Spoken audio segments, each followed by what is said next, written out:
supporters of Jesus. Pero meron na tayong tagline, where are you?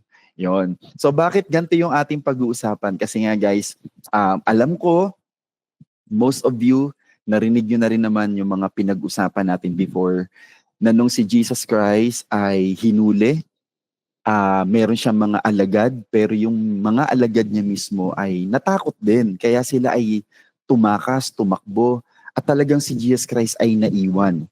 So ngayon, bigyan naman natin ng pansin, hindi lang yung mga disciples ni Jesus Christ na iniwan siya. Tingnan din natin yung mga tao, di ba? Guys, alam ko maaalala ninyo na maraming miracles na ginawa si Jesus Christ. Tama ba? Marami siyang pinagaling, meron siyang mga patay na binuhay, marami siyang pinakain, no? Libo-libo yung nakakakain dahil lang sa kaunting resources. So marami ang na-bless ng Panginoon sa pamamagitan ng kanyang ministry. Pero hindi nyo ba guys na itanong, nasan sila nung si Jesus Christ ay pinapahirapan? Wala ba silang boses? Wala ba silang ginawang hakbang? So umpisahan natin yung ating pag-aaral. Kilalanin natin guys yung iba pang supporters ni Jesus Christ nung unang panahon. At sisimulan na natin yan sa pamamagitan ng pagbasa ng Mateo chapter 27, 20 to 25. Bago pa ipako si Jesus Christ, ay may isa pang napakagandang event, no? At very important na event.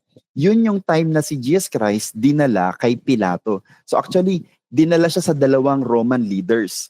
At dahil yung dalawang Roman leaders, si Herodes at si Pilato, ay wala talagang makitang kasalanan kay Jesus Christ, kaya nagpasahan silang dalawa. Pumunta kay Pilato, sunod dinala kay Herodes, ibinalik ulit kay Pilato. Why? Hindi sila makapag-decide kasi walang ground kung bakit kailangan parusahan si Jesus Christ. Pero guys, bakit ba kailangan dalhin sila kay Herodes at kay Pilato? Kasi sila yung may authority na magpataw ng punishment. Kumbaga, sa panahon natin ngayon, sila yung Supreme Court, sila yung justice system natin. Dahil sila nga ay colonized ang bansang Israel, ang Israelites, ang mga Jew ay colonized ng Roman. So ito yung panahon ng Roman Empire. So ngayon si Pilato, siya yung last leader talaga na pinagdalhan kay Jesus Christ. Kaya siya dinadala doon para siya yung magpataw ng parusa. Okay. Itong araw na to guys, na kung saan si Jesus Christ ay hinatulang mamatay, piyesta to sa bansang Israel. Okay? Kaya maraming tao. Ngayon, tuwing piyesta, itong particular na piyesta na to ng mga Israelita, the Feast of Passover, ay meron silang naging tradisyon na pwede silang mag-grant ng parole sa mga preso nila, sa mga matagal nang nakakulong. At isa doon sa mga nakakulong ay si Barrabas. Si Barrabas ay candidate for death penalty. Okay? Pero may mga may mga supporters, pero sinulsulan ng mga namamahalang pari at ng mga pinuno ng mga Hudyo ang mga tao na hilingin kay Pilato na si Barrabas ang palayain at si Jesus ang ipapatay. Okay, balikan natin yung kwento. So si Pilato, dahil wala siyang makitang kasalanan kay Jesus Christ, guys, nahirapan siya, kaya nga pinasa kay Herodes, kaso lang ibinalik ni Herodes kay Pilato. Ngayon, ang naisip lang na tanging gawin ni Pilato, nakadepende siya sa kagustuhan ng taong bayan. Alam mo yon, yung regardless kung tama o mali yung kanyang magiging desisyon, ang mahalaga kung ano yung gusto ng nakakarami. So maraming mga tao, yung mga sympathizer dito, ay gusto talaga nila na igawad ni Pilato yung parusa kay Jesus Christ. Pero nangingibabaw din kay Pilato yung pagiging judge, no, pagiging just, na kailangan tama rin yung magiging desisyon ko.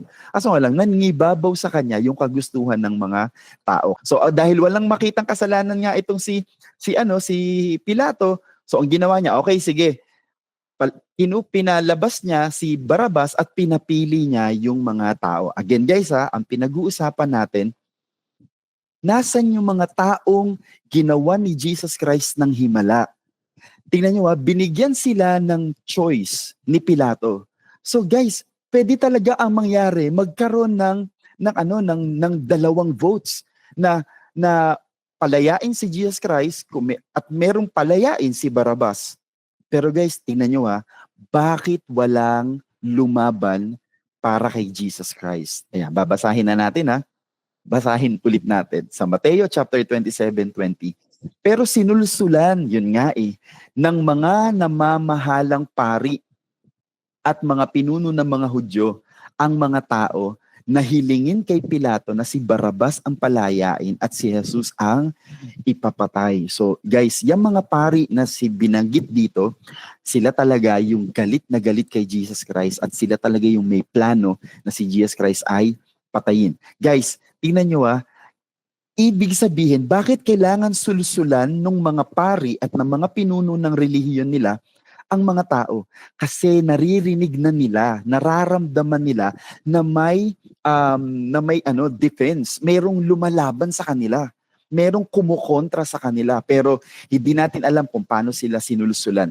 Hindi natin alam kung paano nila sila pinersuade. Maybe kailangan ng pera kasi kagaya nga si Judas Iscariote, no, yung nagtraidor sa ating Panginoon, 'di ba? Pera lang din ng katumbas. Hindi natin alam kung paano. Pero guys, ang madaling sabi, nag-succeed itong mga pari na ito para makumbinsi nila, maimpluwensyahan nila yung mga tao. Kaya nagtanong ulit si Pilato. Tingnan nyo guys, sinusure ni Pilato. Ang daming chances para sila ay lumaban para kay Jesus Christ. Dahil si Pilato nagbibigay siya ng chances. Kaya nagtanong ulit si Pilato sa mga tao, sino sa dalawa ang gusto nyong palayain ko? Guys, tingnan nyo, dahil sa impluensya at sa sulsol ng mga pari, sumigaw sila, si Barabas. Guys, tingnan nyo nagtanong ulit si Pilato. Okay, tingnan nyo wala nang sariling desisyon si Pilato. Why? Because based on his disposition, walang kasalanan si Jesus Christ at hindi siya kailangang hatulan. So ngayon guys, nagdepend si Pilato sa people power. No, yung gusto ng mga tao. Nagtanong ulit si Pilato, ano ngayon ang gagawin ko kay Jesus na tinatawag na Kristo? Guys, alam nyo ba na hindi si Pilato, not the leaders of the Roman, ang nag-decide na ipako siya sa krus? Sino? Yung mga tao. Guys, pinag-uusapan natin yung mga supporters ni Jesus Christ, yung mga recipient ng miracles ni Jesus Christ. Guys, yung mga nakakain, na busog, natatandaan niyo yung mga dati nating pinag-usapan na kaya lang daw sila sumusunod kay Jesus Christ kasi nakakakain sila. Guys, imagine niyo lahat ng mga taong ito, wala silang naging boses, kundi dahil sa influence ng ibang mga leaders, ito na yung naging decision nila. Ipako siya sa krus. Walang ibang voice, guys. Walang ibang voice na i-record dito sa Bible maliban sa ipako siya sa krus. Tingnan nyo guys si Pilato again, tinanong sila ni Pilato, bakit? Ano ba ang ginawa niya kasalanan? Pero lalo pang sumigaw ang mga tao, ipako siya sa krus. Nang makita ni Pilato na wala siyang magagawa dahil nagsimula ng magkagulo ang mga tao, nagpakuha siya ng tubig at naghugas ng kamay sa harap ng mga tao at sinabing, wala akong pananagutan sa kamatayan ng taong ito. Kayo ang dapat managot. Malinis ang kamay ko sa bagay na to. Guys, dito nagmula yung naghuhugas kamay. Merong gesture sa kaugalian nila na kapag naghugas ka ng kamay, in the middle ng agreement, dahil kahit hindi mo gusto yung agreement, pero pagbibigyan mo sila, naghuhugas sila ng kamay para sabihin na, okay wala sa akin ng pananagutan, kung maliman ang magiging hatol sa taong ito, hindi nyo ako kailangang sisihin. Guys, tingnan nyo yung reply ng mga tao. Sumagot ang mga tao, kami at ang mga anak namin ang mananagot sa kanyang kamatayan. Guys, tatandaan niyo yan yung sinabi nilang yan. Pagkatapos nating makita yung kwento na yun guys, ay tatalo na tayo at papakita ko sa inyo guys, ano ang naging reaksyon ng mga taong ito na hindi na nanindigan para sa Panginoon. Sila na gusto man nila ipagtanggol si Jesus Christ pero hindi sila nagsalita. kundi nakiayon na lang sila. Guys, tingnan nyo ang naging reaction nila dito sa Lucas chapter 23 verse 47. Nang makita ng kapitan ng mga sundalo ang nangyari, pinuri niya ang Diyos at sinabi, guys ito yung na-share sa atin ni Kuya Gabs, no? Itong centurion, itong sundalo na nanguna sa pagpatay kay Jesus Christ, pinuri niya si Jesus Christ nung patay na. Tapos sabi niya, totoo ngang walang kasalanan ang taong ito. Ngayon pa! Verse 48, ang mga taong pumunta roon at nakasaksi sa lahat ng nangyari. Tingnan nyo guys, imagine niyo kanina, tumataas ang kamay nila at sumisigaw na ipako siya sa krus. Pero tingnan niyo yung naging gesture nila after nila makita yung kalulus-lunos na kinasadlakan ni Jesus Christ. Umuwi ng malungkot at dinadagukan ang kanilang mga dibdib. Pinakita nila yung kanilang matinding kalungkutan. Pinakita nila yung matindi nilang pagsisisi. Sa di kalayuan ay nakatayo ang mga kaibigan ni Jesus. Guys, yung mga kaibigan ni Jesus Christ nasaan? Nandun lang. Nanood lang sila. Pati ang mga babaeng sumama sa kanya mula sa Galilea at nakita rin nila ang lahat na nangyari. Guys, tingnan nyo pa, may papakita ko sa inyo pa isang tao. May isang lalaki na ang pangalan ay Jose. Siya ay taga Arimatea na sakop ng Judea. Kahit na miyembro siya ng korte ng mga Hudyo, guys, tingnan nyo yung grupo na kinaaaniban niya ay yung mga pari na nagpapako sa kanya. Pero hindi niya sinang-ayunan ng kanilang ginawa kay Jesus. Mabuting tao siya, matuwid at kabilang sa mga naghihintay sa paghahari ng Diyos. Guys, merong mga supporters ang Panginoon, no? Meron. Pumunta si Jose kay Pilato at hiningi ang bangkay ni Jesus. Guys, itong si Jose na binabasa natin ay siya yung may-ari nung naging libingan ni Jesus Christ. Guys, meron pa ako tayong isang babalikan na isang kwento pa. Napapakita ko lang sa inyo guys na meron talagang mga willing na sumuport para kay Jesus Christ. Itong Matthew 27 verse 34. Guys, imagine niyo na si Jesus Christ ay pasan-pasan niya yung cross, naglalakad sila, hinahampas siya papunta dun sa Golgotha kung saan siya ipapako. Guys, may isang eksena doon kung natatandaan ninyo na may nagpainom sa kanya dito sa Mateo 27:34. Pinainom nila si Jesus ng alak na hinaluan ng apdo, pero nang matikman ito ni Jesus ay hindi niya ininom. Guys, yung pinainom kay Jesus Christ na may apdo, guys, yon ay common na ginagawa. Mixture siya na ibinibigay sa mga taong may sakit o may malalalang sugat. Kasi guys, yung alak na hinaluan ng apdo, kapag ito'y ininom mo, para siyang natural anesthesia. Okay? So guys, ang purpose kaya siya pinainom ng alak na may apdo, hindi dahil tinitrip nila si Jesus Christ. May mga tao talaga na willing na tumulong o silently, they were supporting Jesus. Pero bakit hindi sila nanaig, no? Bakit kaya hindi talaga sila nanindigan? Number one, nakita ko guys na mas dominant yung personality ng mga kalaban ni Jesus Christ. Naniniwala ba kayo doon? Guys, meron tayong mga personality na hindi dominant. Ibig sabihin, yung tipong kahit meron siyang gusto o meron siyang opinion, pero mananatili siyang tahimik kapag may mas maingay sa kanya. Kahit maganda yung opinion nung mga supporters si Jesus Christ, hindi sila nanaig. Hindi nila na-grab yung opportunity na magsalita. Why? Kasi nga, mas dominant yung mga kalaban ni Jesus Christ. Kaya guys, nakita ko na hindi lahat ng maingay ay tama, no? Sabi ko nga rito, tandaan natin na hindi lahat ng religious person ay tama, including me, guys, including me, kahit ako ay nangangaral ng salita ng Panginoon, ay hindi natin pwedeng i-claim na ay lahat ng sasabihin ni Israel tama. Hindi lahat ng may hawak na Bible ay tama ang sasabihin nila. Tandaan yan, hindi lahat ng nasa taas o ang mga nasa posisyon ay laging tama sila. Pero yun nga lang guys, nagkataon na yung kalaban ni Jesus Christ nasa posisyon. Nagkataon na yung mga sumisigaw na ipako si Kristo sa krus, sila yung nasa posisyon Alam nyo ba na merong na meron mga contradiction sa Bible na parang, ba't kasi itinuro pa to ng Panginoon eh? Ayan tuloy. Dahil ang kalaban ni Jesus Christ ay mga namiminuno, guys, meron kasing turo ang Panginoon eh. Tatandaan din natin guys na sa Bible, tinuruan tayo ng Diyos na magpasakop sa mga namiminuno sa atin kahit tama o mali sila. Dahil yung mga kalaban ni Jesus Christ ay nasa posisyon, so mas dominant sila. Tapos, ang teaching pa ng Bible guys, tingnan nyo ang teaching pa ng Bible, tinuturuan pa tayo na dapat maging submissive tayo or obedient tayo sa mga namiminuno. Magpasakop kayong lahat sa mga namumuno sa pamahalaan. Sapagkat ang lahat ng pamahalaan ay nagmula sa Diyos. At siya ang naglagay sa mga namumuno sa kanilang pwesto.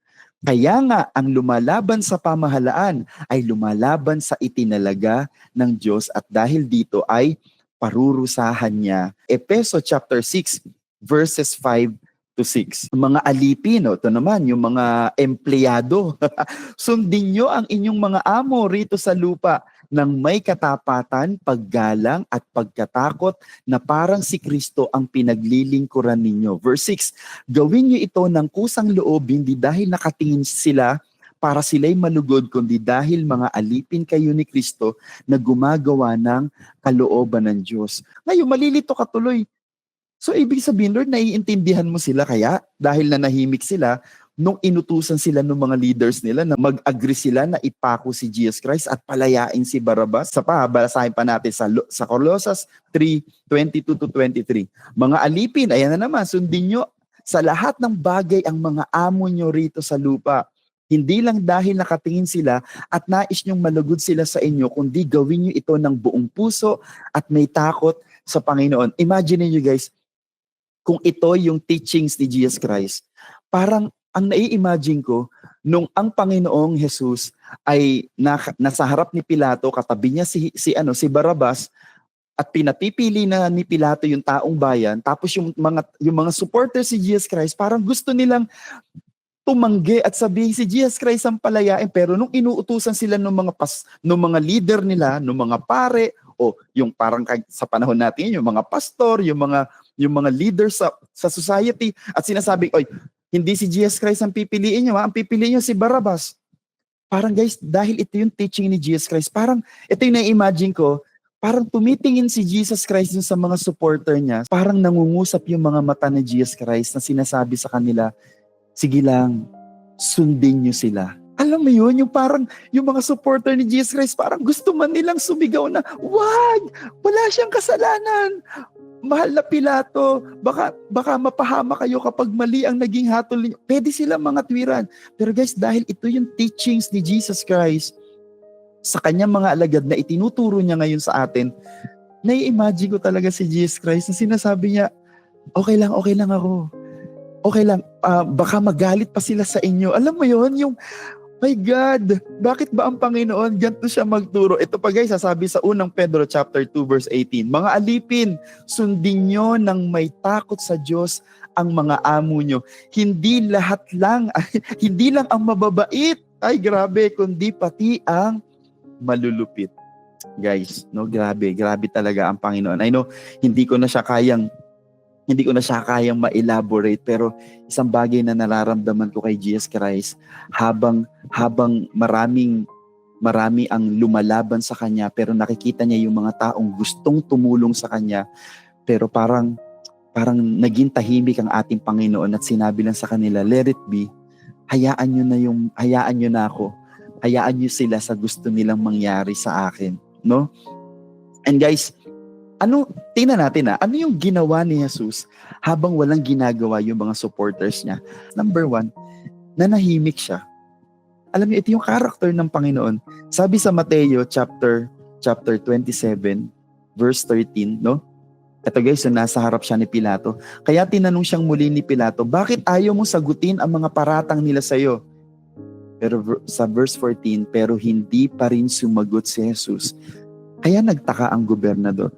Guys, ang Panginoon, He has the right para ipagtanggol yung sarili niya, pero He kept silent. Yung mga supporters ni Jesus Christ, maybe pwedeng gusto nilang magsalita, Kaso lang yung gusto nilang ipagtanggol, hindi niya pinagtatanggol yung sarili niya.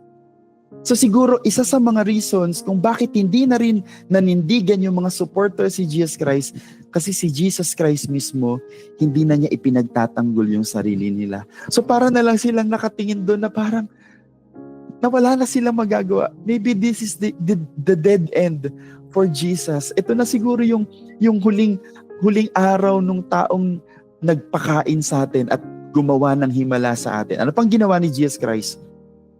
Tinanggihan niya yung tulong ng iba. Tinanggihan niya yung tulong ng mga supporters niya. Natatandaan niyo guys ha, di ba binasa natin kanina na may nagpainom sa kanya nung alak na may apdo? Ano nga ulit yon? Ang purpose nun para mamanhid yung kanyang katawan.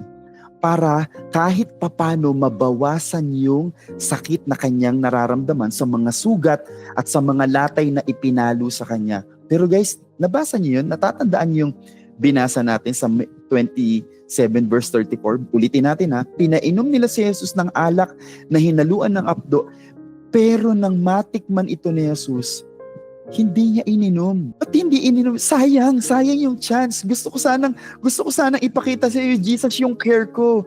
Inumin mo to. Jesus was offered wine mixed with gall, a bitter mixture as a form of mercy, possibly by local Jewish women to dull the pain of crucifixion. Yun ang purpose nun guys ha. Para kahit papano maibsan yung kanyang mga pain. Pero hindi tinanggap ni Jesus Christ. Alam niyo kung bakit guys?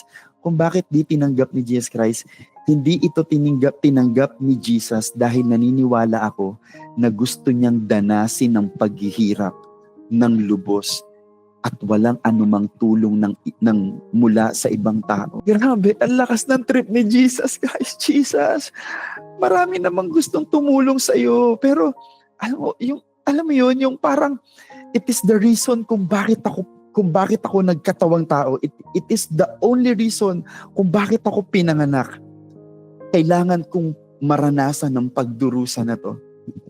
Kaya kahit may chance, kahit sabihin na natin na kahit biogesic man o paracetamol o anumang basic na pain reliever man lang ang i-take ni Jesus Christ, hindi niya tinake.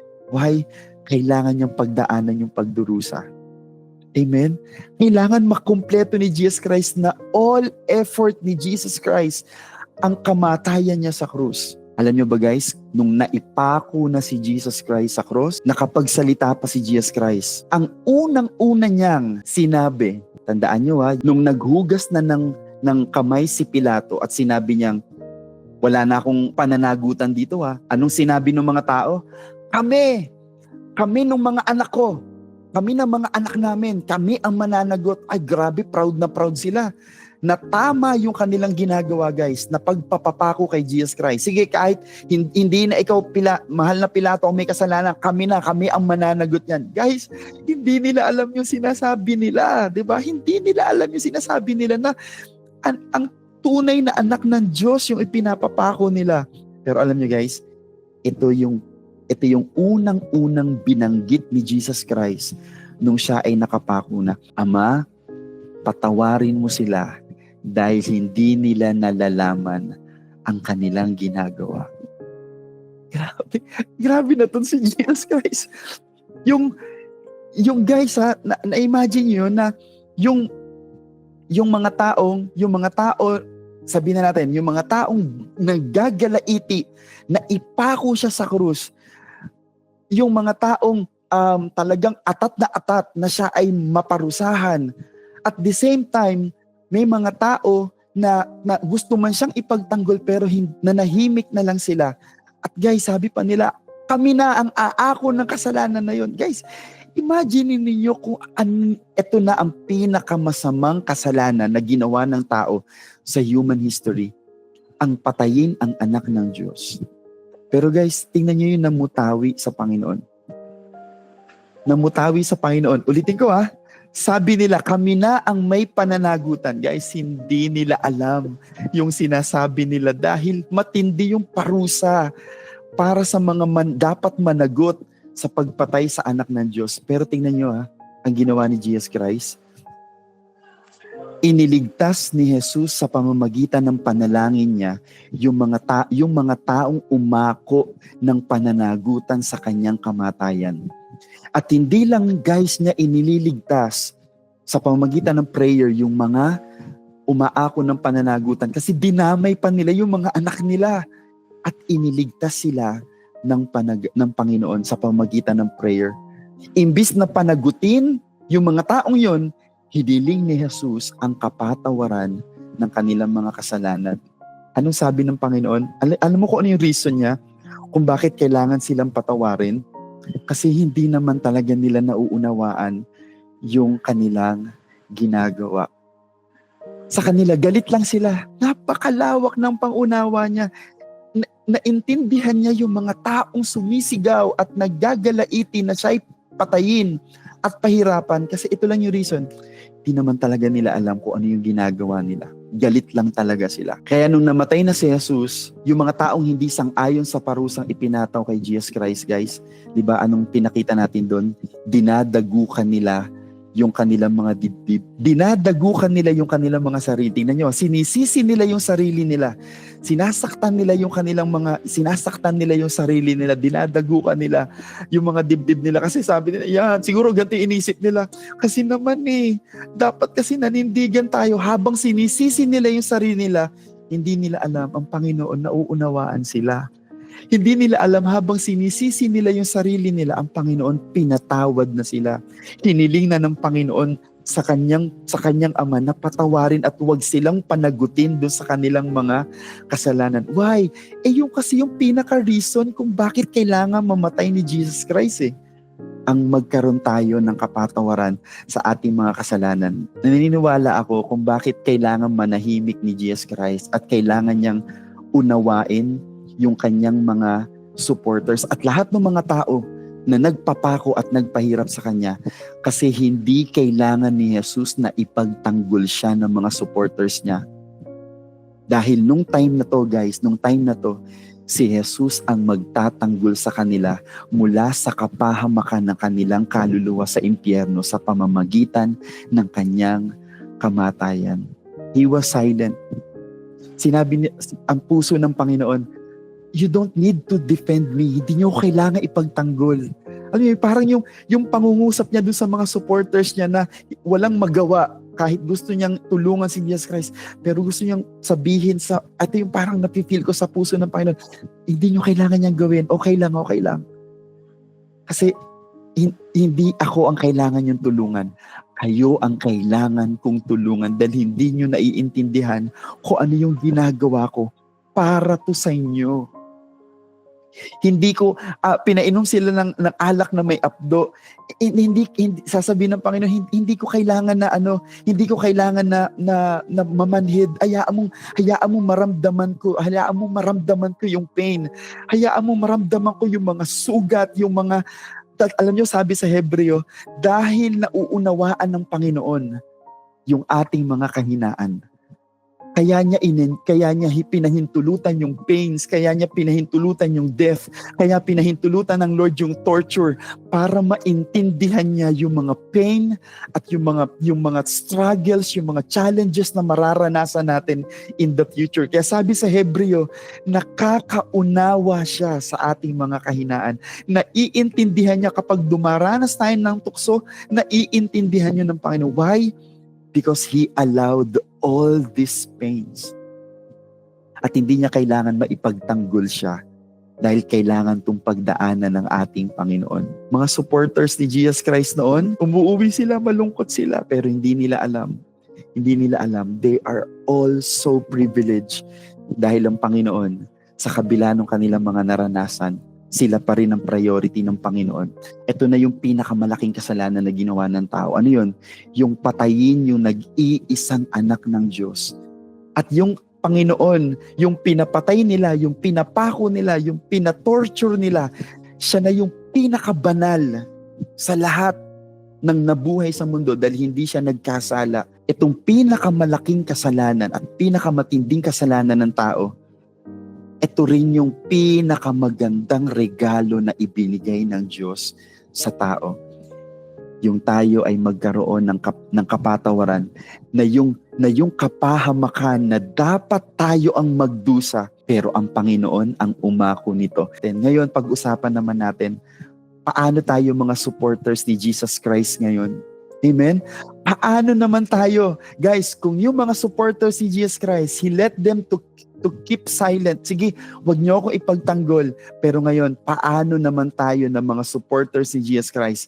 Ngayong tapos na yung kanyang paghihirap, ngayong nagtagumpay na siya at tinataglay na natin yung kaligtasan, yung resurrection, yung redemption, yung salvation na tinubos at binili ni Jesus Christ sa kanyang buhay. Guys, sabi sa Jude chapter 1, verse 3. Ito guys, ang kausap na niya, tapos na si Jesus Christ mamatay, nasa langit na siya. Tayo naman ang kausap. Tayong mga mananampalataya sa panahon natin ngayon. Samantalang ako'y lubusang nagsisikap na sumulat sa inyo tungkol sa ating iisang kaligtasan. My God, nag-iisa lang. Wala namang pwedeng makapagligtas sa atin. Si Jesus Christ lang yun. Kaya tinanggap niya yung lahat ng mura, lahat ng mga kasinungalingan, paratang laban sa kanya, yung suntok, yung saksak, palo, lahat tinanggap yun ng Panginoon kasi walang ibang gagawa nun. Siya lang ang nag-iisang qualified na iligtas tayo. Pero therefore, dahil taglay-taglay natin ito guys, yung napakagandang regalo ng Panginoon na bunga ng pinakamalaking kasalanan natin mga tao, ito yung panawagan sa atin. Natagpuan kong kailangan kong sumulat upang himukin kayo, guys, ipaglaban ang pananampalataya na minsan ng binigay sa mga banal. Guys, sabi niya, meron sana akong gustong sabihin sa inyo, pero ito yung panawagan ko. Mga mananampalataya, mga supporters ni Jesus Christ sa panahon ngayon, hinuhimo ko kayong ipaglaban nyo ang pananampalataya ninyo na minsan nang ibinigay sa mga banal. So guys, tayo ngayon na bilang mga supporters ng ating Panginoon, we are opted. Tayo ngayon ay hinihimok. Dati, pinatatahimik sila. Okay, tahimik lang kayo. Okay lang yan. Pero ngayon, iba na ang sistema ng mga supporters ni Jesus Christ. Mas lalo na tayo mag-iingay at ipagkakalandakan ang ating pananampalataya, ang ating pagsamba, ang ating pagluwalhati sa ating Panginoon. Kaya guys, kung kayo ay next time, pag-attend ninyo ng ating mga worship services, pag nandun na tayo sa panahon na umaawit tayo at binabanggit dun sa mga awitin kung paano pinararangalan ng Panginoon, wag ka na maging silent, wag ka na maging parang masyado kang conscious sa gagawin mo. Guys, give your best. Amen? Give your best.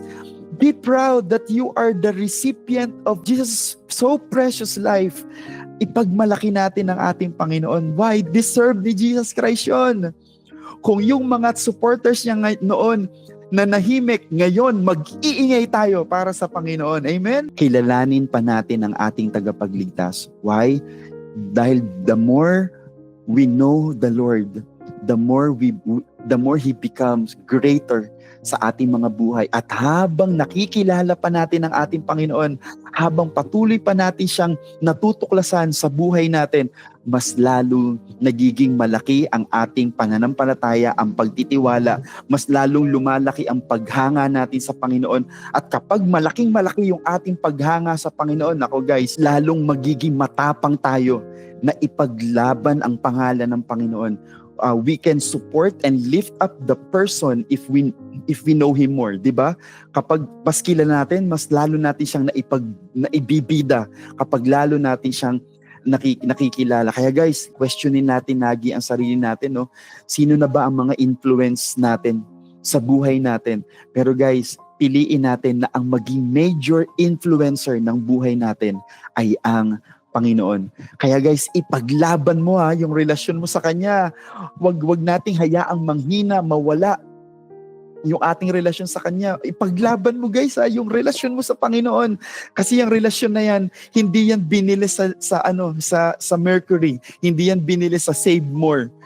Walang halaga, walang katumbas na halaga kung paano ka na-i-connect ng Diyos sa Kanya dahil ito'y sa pamamagitan lang ng kanyang buhay at kamatayan. Kaya guys, Ulitin ko, ipaglaban natin yung relasyon natin sa Kanya. Huwag nating hayaang manghina, mawala, o tuluyan na tayong mawalay sa Kanya.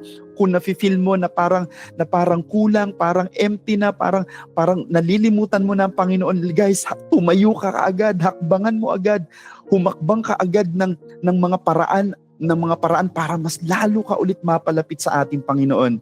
And lastly, alam ko ito yung isa sa pinakamagandang regalong maibibigay natin sa Panginoon. Ipakilala natin at ipagmalaki natin siya sa kanino man.